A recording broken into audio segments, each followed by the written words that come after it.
Tudo bem, senhor João? João Alberto da Costa Leite. Tudo bem com o senhor? Tudo jóia. Tudo jóia. Senhor João, hoje o senhor está com quantos anos? 80. 80 anos? Completei este ano. Puxa vida. O senhor tem lembrança, assim, da sua juventude? Como é que era a cidade de Machado, a praça, algumas modificações? Bem diferente do que é atualmente. É. Tinha cinema, Cine Limeira, os bares tradicionais, o centro machadense, que a gente frequentava, tinha carnavais memoráveis lá. Mas era bem diferente. Bem diferente, né? Bem mais tranquilo. E vamos então comentar sobre o cinema, que é o foco está no cinema, para o documentário. Bom, o senhor frequentou por muitos anos o Cine Limeira, correto? Muito, desde garoto. Desde garoto. Quais são as lembranças que o senhor tem desse cinema tão famoso? Era bem diferente do que é atualmente. Os filmes, por exemplo, antes de começar o filme, tinha um jornal informativo, passava um jornal. E depois tinha o filme, e nos matinês, além do filme, tinha os seriados, que a gente seguia, todo domingo tinha um feriado. Tinha um seriado.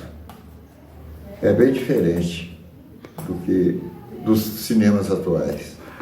Quando eu conversei com o Quininha e o Pedrinho uma vez, assim como meu pai, o pessoal dá muita ênfase aos seriados e aos faroestes. Mas voltando ao seriado, vou comentar do faroeste, o senhor se lembra de algum seriado que ficou marcante assim?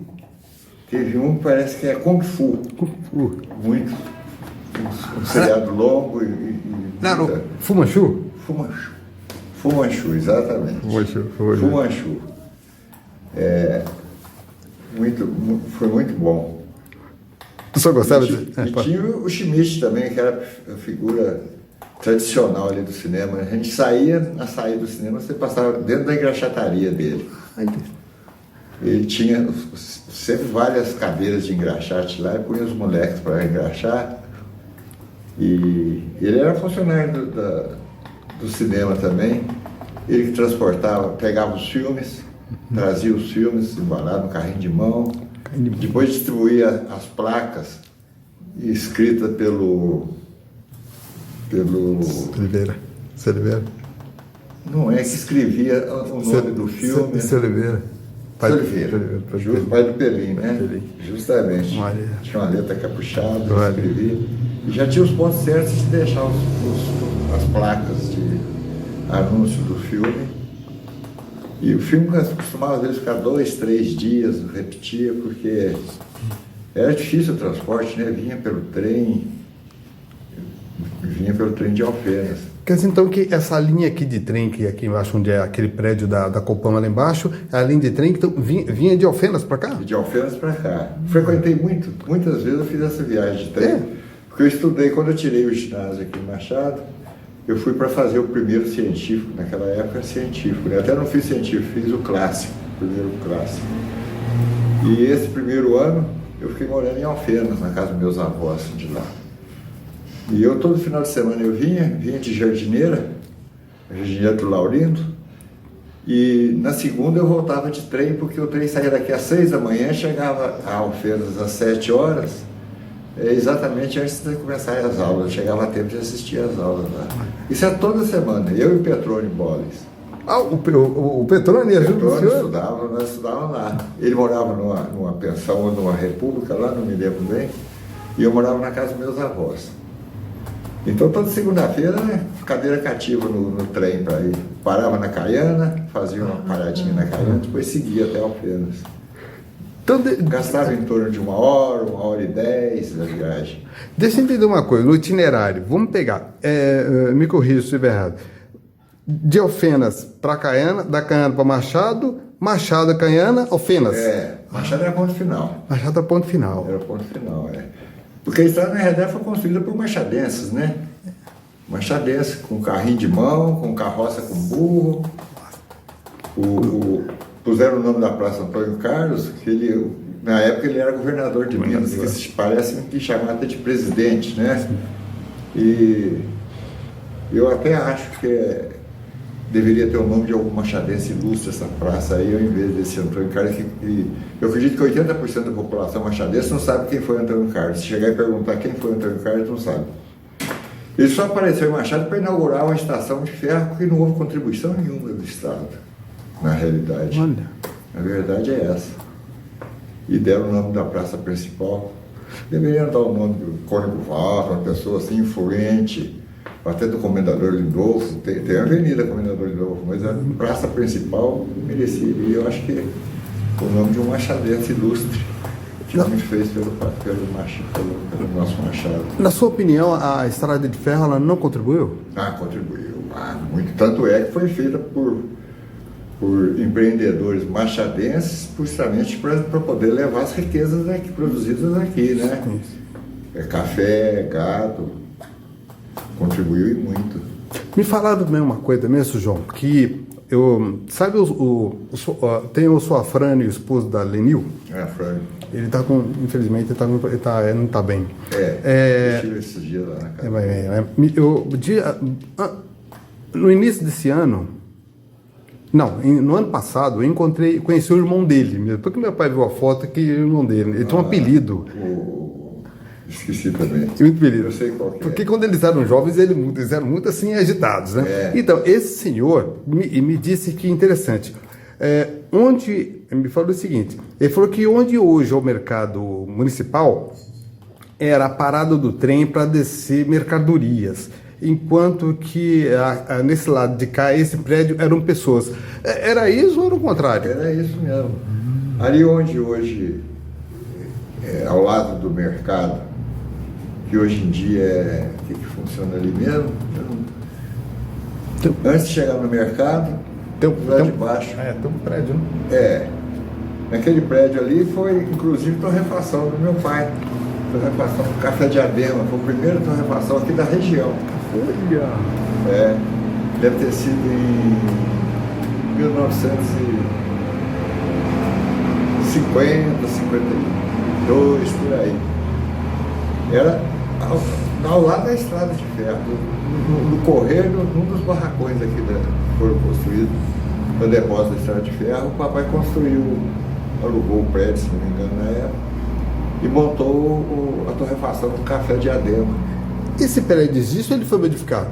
Ou foi derrubado? Foi modificado. Foi modificado. É onde tem aquele comércio lá que vende mudas de verdura ali, Aqui, tipo assim, aqui está o mercado, depois do mercado. Daqui para lá, antes de chegar no mercado. Antes de chegar no mercado? Antes. Porque tinha o seguinte, só tem a casa do agricultor, tipo assim, aqui. A pessoa do Meloto ali, que tem aquela loja que vende artigo. Deixa eu me posicionar, quer ver? Deixa eu ver. Aqui está o prédio, aquele prédio bonito aqui. Eu só tá aqui na Tubenades indo. Deixa eu dar uma pausa, peraí. Só pra gente. Entendi. Demais. Sr. João, o senhor se lembra dos faroestes? Lembro bem. Nossa, faroeste memorável, né? John Wayne, que era o Zorro. Teve muitos faroestes bons naquele tempo. O R. Ford só fazia faroestes bons, né? Falou que o diretor R. Ford podia assistir que é faroeste. Até hoje eu gosto de faroeste, eu assisto. Até hoje eu assisto. O meu pai me conta que... O meu pai, chama Odair, ele é parente de Joaquim Gominho. Ele me conta que tinha 2 mocinhos que a garotada não gostava porque eles apanhavam muito, que era o Glenn Ford e o intitulado Rei dos Cowboys, Roy Roger. Diz que ele apanhava muito. Tinha isso, os garotinhos. Os garotinhos não gostavam de mocinha que apanhava? Ford, qual é o nome que você disse mesmo? O Glenn Ford, só um minutinho, tá passando um caminhão aqui, peraí. Que é direto isso, né? É direto. Isso. Tinha o ator Glenn Ford e tinha o ator e cantor Roy Roger. Meu pai me dizia que os dois eram atores que apanhavam demais na luta e as crianças da época não gostavam de ator que apanhava. Ver o mocinho apanhando. Né? É verdade mesmo? É verídico mesmo. Pra gente o mocinho só batia, nunca apanhava, né? Vou falar o nome dos mocinhos da época, vamos ver se você lembra. Rock Lane, Rock Lane. Johnny McBrown, ou Johnny McBrown, como eles falavam na época, era meio gordinho, tinha um chapéu grandão, Johnny McBrown, Tex Ritter, Hopalong Cassidy, ou Hopalong Cassidy. Não é desses dois, não. Graham Force, você disse, né? Durango Kid? Você lembra do Durango Kid? Kid, lembro. Olha, dos faroestes, assim, qual que ficou marcado, um que só sempre gostou de assistir no cinema? São os faroestes que o John Wayne trabalhou, viu? Não me lembro assim de memória de algo deles todos, mas... Então, vou facilitar a pergunta. Qual o ator do faroeste, ator de faroeste que o senhor mais gostava? John Wayne. John Wayne. Não tem dúvida. John Wayne ele só batia, né? Nunca vi ele apanhar lá no filme. E era grandão. O senhor falou de... o que você fala? Tem outros faroestes muito bons, Sete Homens e o Destino. E o Brenner? E o Briner, careca. Muito bons. Uma curiosidade sobre o Briner, aquele filme Salomão, a Rainha de Sabá, ele era um filme que foi, a princípio era o Tyrone Power, que fez o papel de Salomão, e a Gina Lollobrigida. Só que o Tyrone Power, ele teve um infarto fulminante durante as filmagens. Foi. Aí entrou o Yul Brynner, que sempre foi careca, ele colocou uma peruca muito bem feita para substituir o ator. Dizem que em cenas de combate é muito rápido, dá para ver o Tyrone Power lutando, mas é muito rápido, não tem como ver. Mas ele entrou no lugar do ator porque ele morreu de infarto. Exatamente. E há as más línguas que dizem que o Tyrone Power... Entendeu? As más línguas, né? Hollywood tem muito disso. Muito disso. O senhor comentou sobre as jardineiras. O que o senhor pode falar sobre as jardineiras? Os ônibus antigamente chamavam de jardineira, né? Parava aqui no fundo da praça, era a rodoviária, né? Entre aspas. E tinha esse motorista, Laurindo, muito conhecido, gordo. E eu viajava toda sexta-feira, depois das aulas, eu saía de Alfenas, passando por Serrania e vinha para Machado, de jardineira. Demorava muito? Demorava umas 2 horas, viu? Porque chegava em Serrania, eu entrava na cidade, parava, ia, tinha aquele ensaio. Fora as paradas na estrada, né? Que o pessoal descia como segurando uma galinha, outros carregando um porco. Era desse jeito. Parava em todo... Além do Laurindo, o senhor se lembra de... Esse Laurindo tem parentes aqui em Machado? Tem filhos? Não sei, não tem, né? Não sei. Paulo Castro. Eu ia falar, o senhor poderia falar quem era os motoristas de Iradinei, você lembra? Que eu estou me lembrando, assim... Por enquanto, o Laurindo, né? Do Paulo Castro Laurindo. também. Beleza. O senhor se lembra... além do Schmidt, trabalhava no cinema o Zé Vicente, Totó. O senhor tem lembrança dos funcionários que trabalhavam no cinema? Não tenho muita lembrança, não, porque acontece o seguinte, em 1960, 59, eu fui para Belo Horizonte. Então ficou um lapso aí até 64 eu me casei. Em 1963, quer dizer, eu fiz 60 anos de casado agora há poucos dias. E quando eu retornei a Machado, já estava casado há 3 anos, que eu morei em Paraguaçu também, então tem um lapso aí de 7 anos que eu fiquei fora de Machado, sabe? Então não tenho muita lembrança desse período, não. Mas quando o senhor voltou, na década, em meados de 60, aí você já lembra mais ou menos... 67. Aí você consegue lembrar de alguém que trabalhava no cinema nessa época? Mais ou menos? Se não lembrar, não tem problema. Bilheteria. Quem que era? Parece que a ID trabalhou na bilheteria.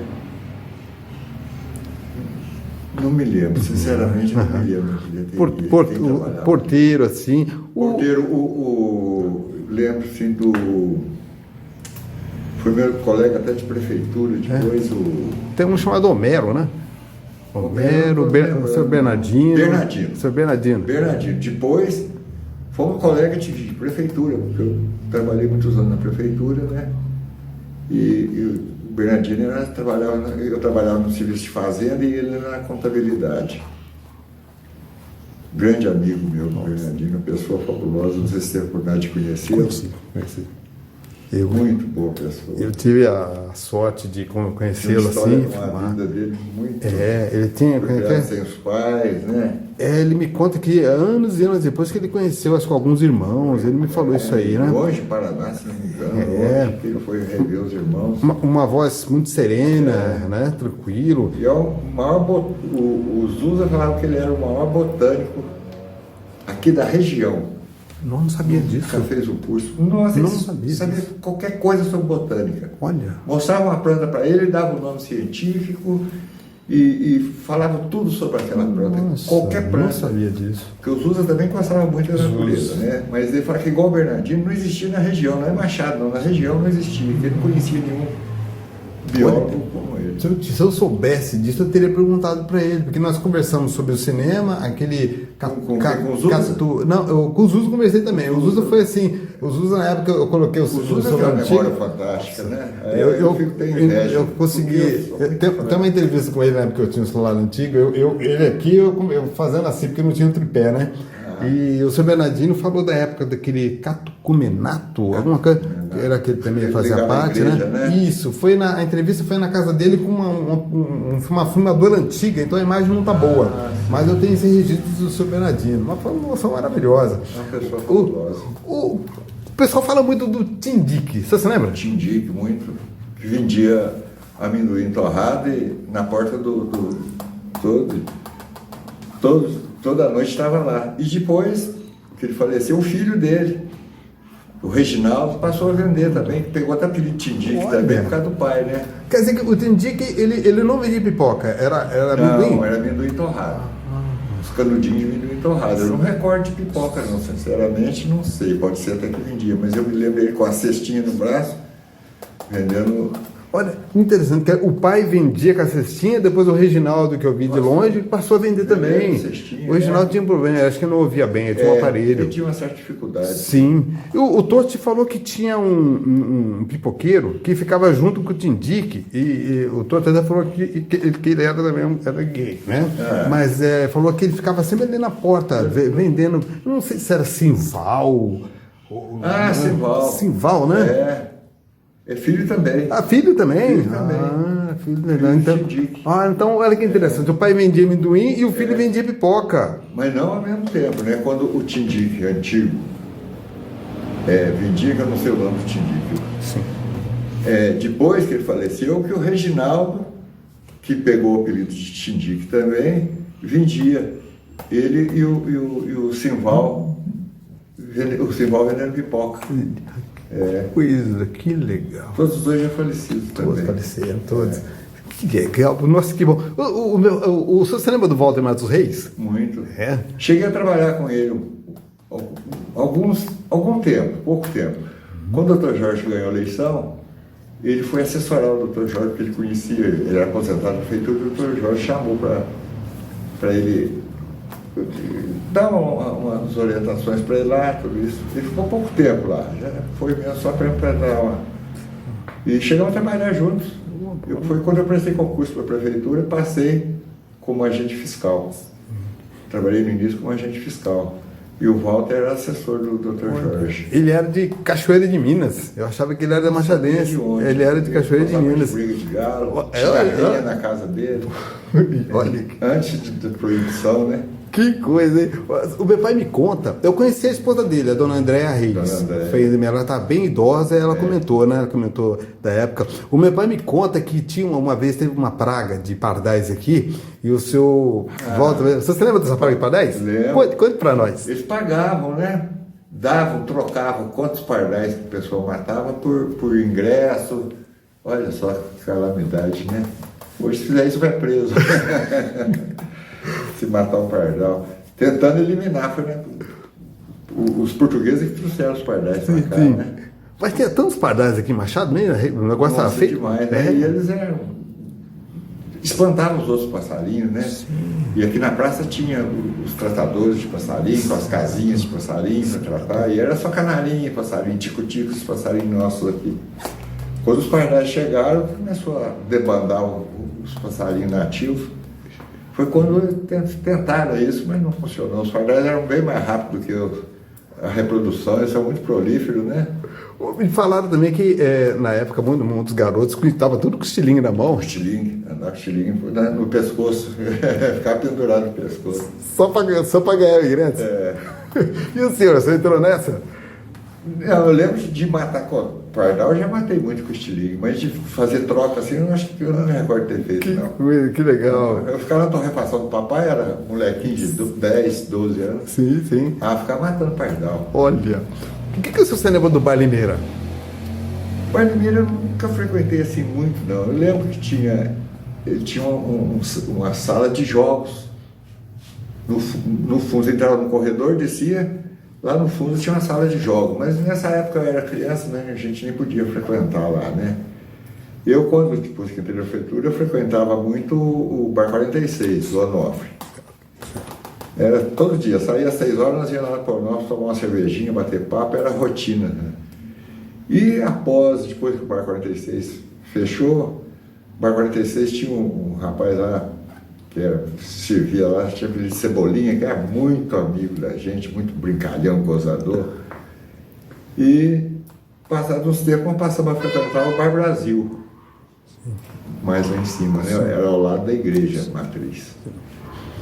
Naquele tempo, o Casinho, o irmão do Chicão, o Zé Bueno, era a turminha, o Maurílio, que trabalhava na escola, hoje Instituto, né? Naquela época a escola agrícola.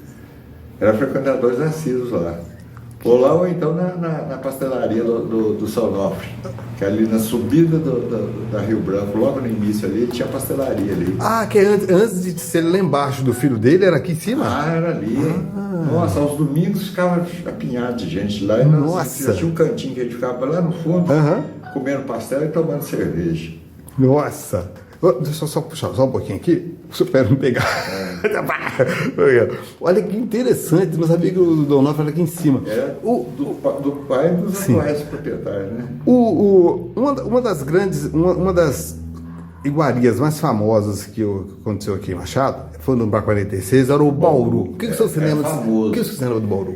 Eu lembro que a minha família mandava, todo domingo, era sagrado.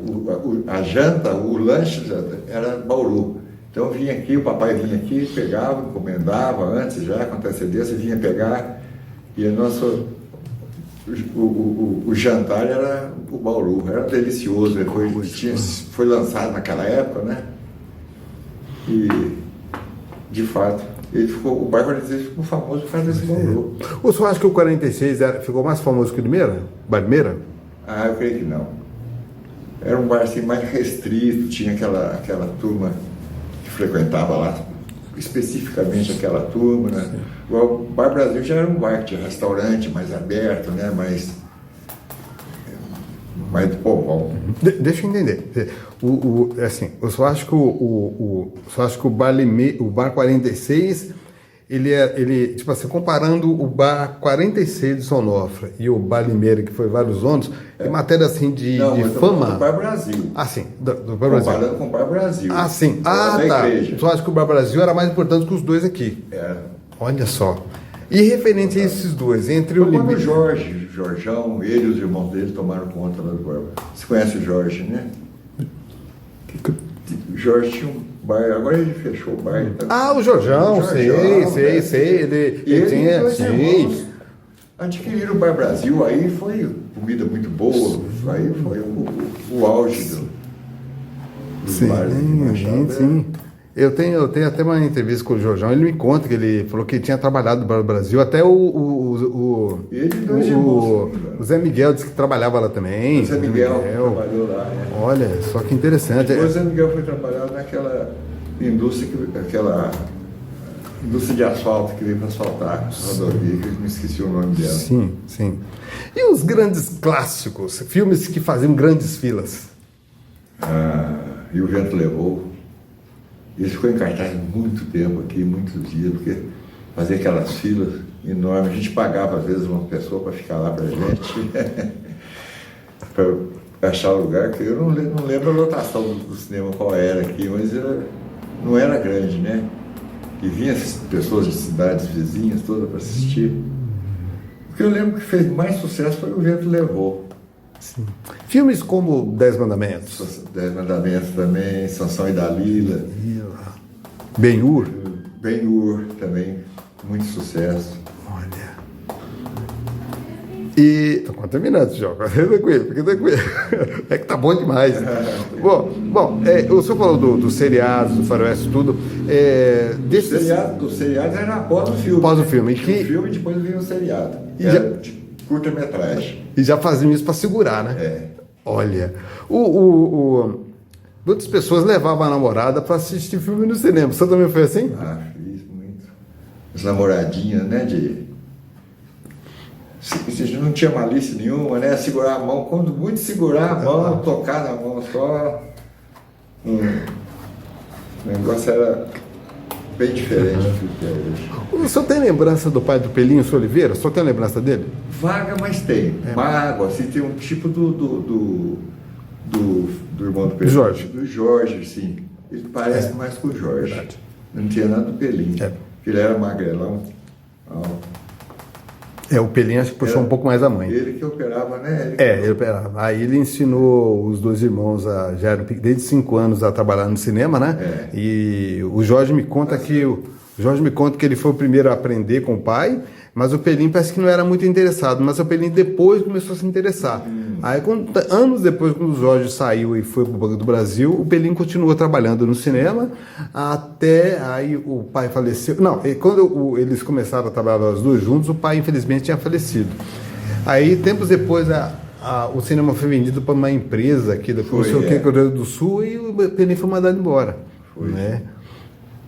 E naquela época dos faroeste, nós estamos lembrando que tinha matinê, acontecia no filme arrebentar, né? Aí tinha que esperar um pouquinho, aí acendia as luzes, esperava assim, tipo 3, 4, 5 minutos, emendava o filme e continuava. E a reação do povo? Quando era cena assim muito interessante, o povo acabava, vaiava, dava vaia. O senhor chegou a vaiar muito? Não, nunca fui de vaiar, não.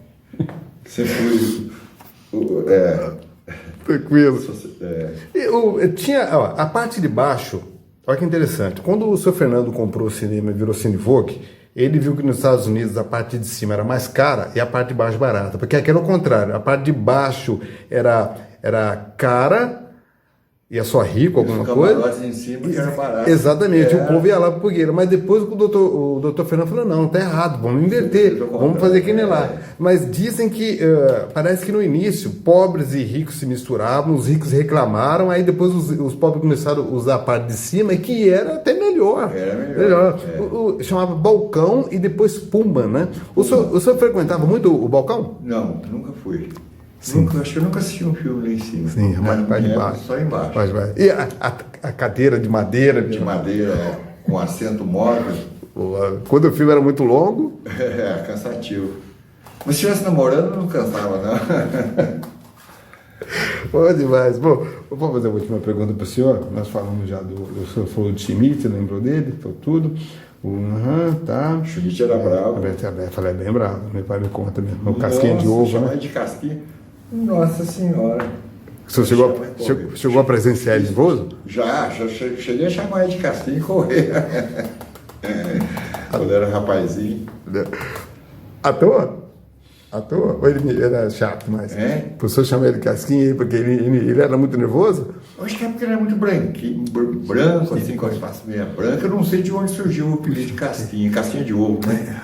Nossa senhora, ele corria atrás para bater. Pernas para que te quero. Olha, meu pai me conta que ele tinha um molho de chave, né? Quando o pessoal zoava com ele corria. Enquanto eles ouviam o barulho da chave, eles corriam. Quando parava o barulho, ele sabia que ele tinha voltado. Ele era pequenininho, então tinha as perninhas curtas e não alcançava a gente, não.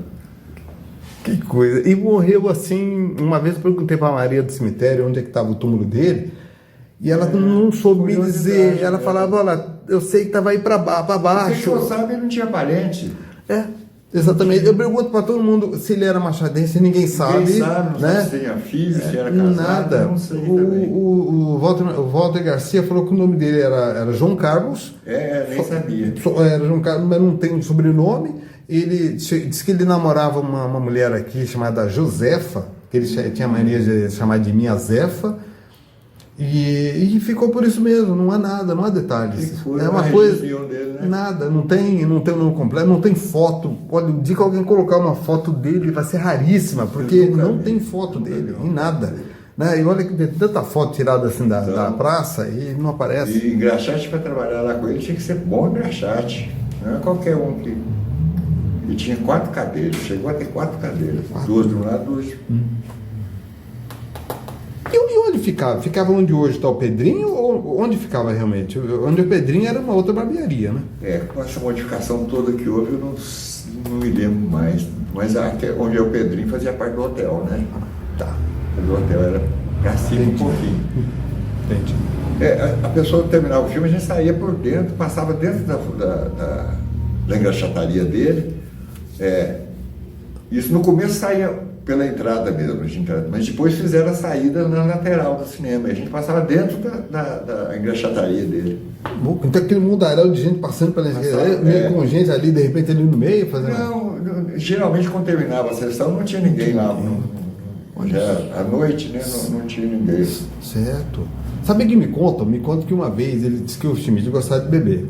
Me conta uma vez que ele estava tão tonto que ele tinha chaves de cinema. Sim. O pessoal estava assistindo um filme, disse que ele trancou o cinema e fugiu, foi embora. Aí disse que aquela gritaria toda, tiveram que chamar do seu Walter, não sei o que, com a outra chave. Disse que ele estava perdido, bebeu. Disse que ele bebeu na conta do mundo amigo. Que beleza. Para fechar, Sr. João, eu sei que hoje você está com 80 anos, eu estou com 59, a vida parece que é um piscar de olhos, né? Parece que 80 anos, 59 anos para mim passou num piscar de olhos. Mas eu sempre pergunto assim, para fechar, o que passa no seu coração, na sua mente, assim, aqueles bons momentos que o senhor passou? O que o senhor gostaria de falar sobre aqueles bons momentos que não voltam mais? Para fechar. É difícil, mas acho que os melhores momentos da minha vida foram depois de casado, agora num passado até próximo, que tinha essa roda de amigos que você viu ali nas fotografias. Nós tínhamos um rancho lá na represa, ia todo fim de semana para lá. Para mim foram os anos mágicos da minha vida. Eu tinha uma chacrinha aqui perto da cidade, já aposentado, né, da prefeitura, que eu aposentei na prefeitura em 89, muitos anos. Para mim foram os melhores momentos da vida, foram esses, sabe? E sobre o cinema, agora, assim, se eu falar sobre os melhores momentos do seu cinema, para fechar, a sua alegria, uma frase assim que você poderia falar sobre a época do cinema. Minha maior alegria, a família que eu formei, a família, os descendentes a minha esposa como matriarca e eu como patriarca, os filhos todos muito bem de vida, tudo arrumadinho, e pude ajudar os filhos, dar uma casa para cada filho. Tudo isso deixa a gente envaidecido, sem falsa modéstia, mas estão todos bem, os netos são excelentes, nós temos uma convivência muito forte. Aqui em casa todo dia almoça uma turminha, é tudo separado. Tal dia 2 netos, 3 netos, na segunda tá, na terça, quarta, na quinta e na sexta. Hoje mesmo foi dia de um só 2 netos e o Fernando, meu filho. Que legal. Então essa família que nós formamos é o meu orgulho e a minha paixão. Bom demais. Parabéns, parabéns. Vida longa ao senhor, vida longa à sua família, os netos, filhos, né? Bisnetos, tem 2 bisnetos também. E sabe, o bom saber que todos têm o seu caráter, todos os seus filhos têm o seu caráter, uma pessoa bondosa, séria, comunicativa. Bom demais. Eu digo isso pelo seu filho Alexandre, que eu conheci. Eu não conheço os outros filhos, mas pelo seu filho, pelo Alexandre, pelo trabalho dele, pelo modo como ele vive, dá para ver que é uma coisa incrível, né? A educação é uma coisa fora de série. Vocês são serenos, né? Tranquilos, em falar, né? Isso é bom demais. E a vida continua, os frutos estão aí, netos e vice-versa, né? Então, muito obrigado por essa entrevista. Na verdade, Sr. João, a minha intenção é pegar pequenos trechos que o senhor comentou para eu colocar no documentário que nós vamos fazer. E nós vamos exibir na praça, né? Até o João Alexandre da secretaria, ele já está comigo assim, vai ajudar também, vai ter um apoio também. Nossa, gente boa demais, gente boa demais, mas pessoa que ama a cultura. E ele falou, dá vida pela cultura. Dá sim, ele falou, Carlos, como você já está coletando, coleta o que você puder, né? Para depois a gente começar a editar. Vamos editar, né? A intenção dele. Eu tinha a intenção, ou exibir na praça ou na Casa da Cultura. Ele falou, não, vamos fazer na praça sim. E também ele vai. Isso, sobre o documentário, e também vai ter depois um documentário sobre os bandidos da Serra Baixa. Um documentário falando dos bandidos da Serra Baixa. Foi em 74, você não estava aqui, né? Não estava. Puxa vida. Não, 74 estava. Ah, sim, mas o senhor não foi no cinema? Não fui assistir. Tenho um sentimento muito grande por isso. Olha, uma hora eu vou. Só que o som. Eu tenho a gravação, mas o som tá horrível. Eu já vi trechos assim. Já viu trechos? Porque é triste. Naquela época era tudo difícil, né? E sem recursos. Para falar a verdade, quando o filme foi lançado, a qualidade estava boa do áudio, só que com o tempo aquilo se perdeu. Até o Oséias, lá, o irmão do Osni, que foi um dos produtores, falou que aquela película que aqui só tem um filme. E a película por isso. E uma faixinha que é o áudio. Ele falou que tudo aquilo ali se perdeu. Que pena. O João mandou. Eu fiz uma cópia e mandei para o João, ele mandou, acho que para um amigo dele em São Paulo, ou em Poços, que melhora um pouco o som. Em alguns trechos, parece que o amigo dele conseguiu recuperar o som, mas falou que tem trechos que não tem jeito, entendeu? Perdeu demais, deu para melhorar um pouquinho. Né? Mas foi o primeiro faroeste filmado aqui em Machado, olha só. Seu João, muito obrigado, viu? Valeu, pessoal.